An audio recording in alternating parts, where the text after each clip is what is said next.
When we think about climate change, we usually picture these massive things, right? Melting glaciers, giant factories, huge global agreements. But what if a really important part of the solution wasn't so massive?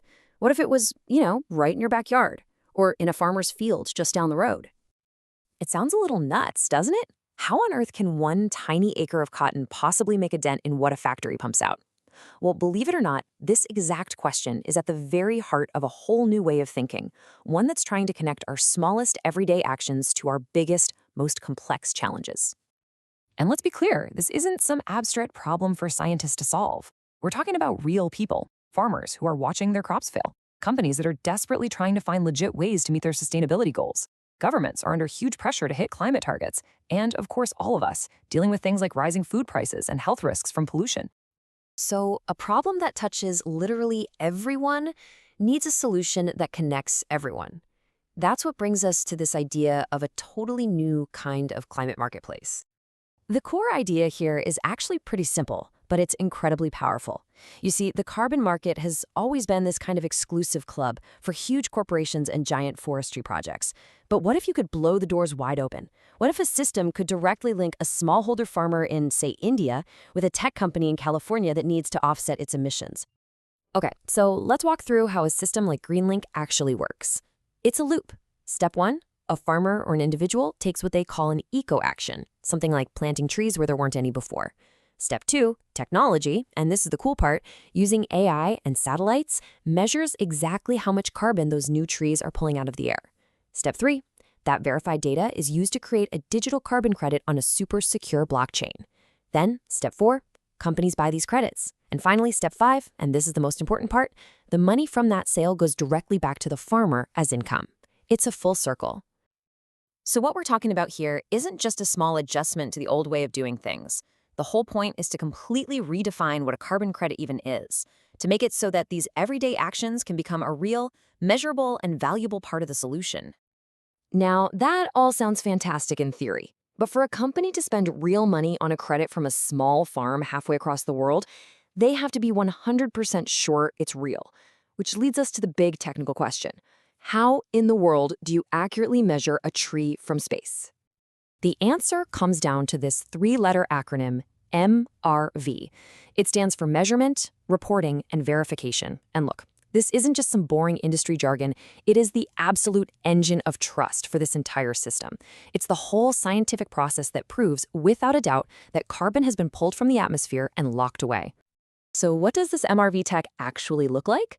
Well, the measurement part combines satellite imagery with on-the-ground proof, like photos with GPS tags that a farmer can take on their phone. Then, for reporting, all that data gets fed into sophisticated scientific models that calculate the stored carbon. And finally, for verification, everything gets recorded on a blockchain. Think of it like a public digital receipt that's impossible to tamper with. It prevents fraud and makes sure that one credit can't be sold to two different buyers. Okay, and this part is absolutely crucial. Not all green actions are created equal in the carbon market. Just growing a regular crop of cotton, for instance, doesn't really count, because that carbon gets released right back into the atmosphere when the crop is harvested. The real value, the thing that earns a high-quality credit, comes from long-term storage. We're talking about planting new forests, measurably improving the carbon in your soil over years, or growing woody crops like bamboo that lock carbon away for a long, long time. That's the good stuff. The technology is mind-blowing for sure. But in the end, it all comes down to the most critical question for any farmer anywhere in the world. Is this actually worth my time? Right, let's get down to brass tacks. If a farmer adopts all these new practices, they do all the monitoring, they submit all the data, what's the actual paycheck at the end of the day?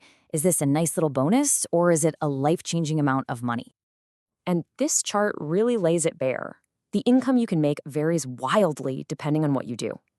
An acre of typical seasonal crops might get you about 1 carbon credit a year. If you switch to agroforestry, planting fruit trees among your crops, maybe that jumps to 5. And if you go all in on something dense and fast-growing like bamboo, you could be looking at 10 or more. The takeaway is pretty clear. For a lot of common types of farming, the direct cash return per acre is, well, it's pretty small. For millions and millions of smallholder farmers around the world, this is the stark reality. Their entire plot of land might only generate a single credit per year, and that's just not enough to transform a family's livelihood. So you're probably thinking, how could this model possibly work then? Well, here's the magic trick. Scale. One farmer's output might be tiny, but if you bundle together the output of 10,000 farmers, suddenly you have a large, valuable, and commercially viable project that big buyers are interested in. Aggregation is everything. But even when you group everyone together, you're not out of the woods. The risks are very real. The payouts might still be too low to convince farmers to change. You have to prove something called additionality. Basically, that this tree planting wouldn't have happened anyway. You have to guarantee permanence. What happens if the trees get cut down in 5 years? And you have to be absolutely certain you're preventing double counting, where maybe a government is also taking credit for the same action. These are the major hurdles every single carbon project has to clear. Okay, so we've got a powerful idea, we've got some incredible tech, but we also have some really serious challenges. How do you actually make it all work in the real world? That brings us to our final section, the path to real impact. A truly viable model doesn't just hope these problems go away. It's designed specifically to solve them. So the problem of individual farmers having too little volume, the solution is aggregation, pooling them all together. The problem of carbon credit prices being volatile, the solution is to create a multi-layer product, offering tradable credits for big corporations, but also maybe non-tradable climate points for individuals to get involved. And the biggest problem, trust, the only answer is radical transparency, using the blockchain, getting third-party audits, and setting aside a percentage of all credits in a public risk buffer, kind of like an insurance policy. And of course, you have to follow the money. For any of this to be sustainable, the financial incentives have got to be right. In this kind of model, the lion's share, a full 60%, goes directly to the landowner, the person doing the work. The platform that manages all the tech and verification takes about 25%, and local partners on the ground, like NGOs, get 15%. This is so important because it makes sure the person on the ground sees the main benefit, which is the only way you'll get them to stick with it for the long haul. And this is where the perspective just completely explodes in scale. The ultimate goal here isn't just about changing practices on existing farms.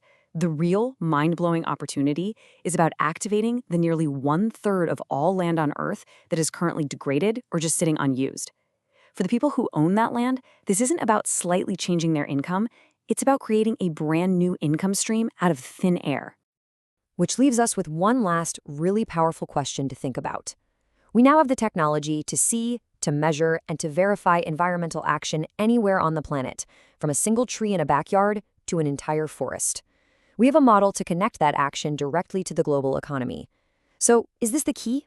Is this the technology that finally unlocks the potential of every single piece of land, no matter how big or how small, to become an active, contributing part of the climate solution?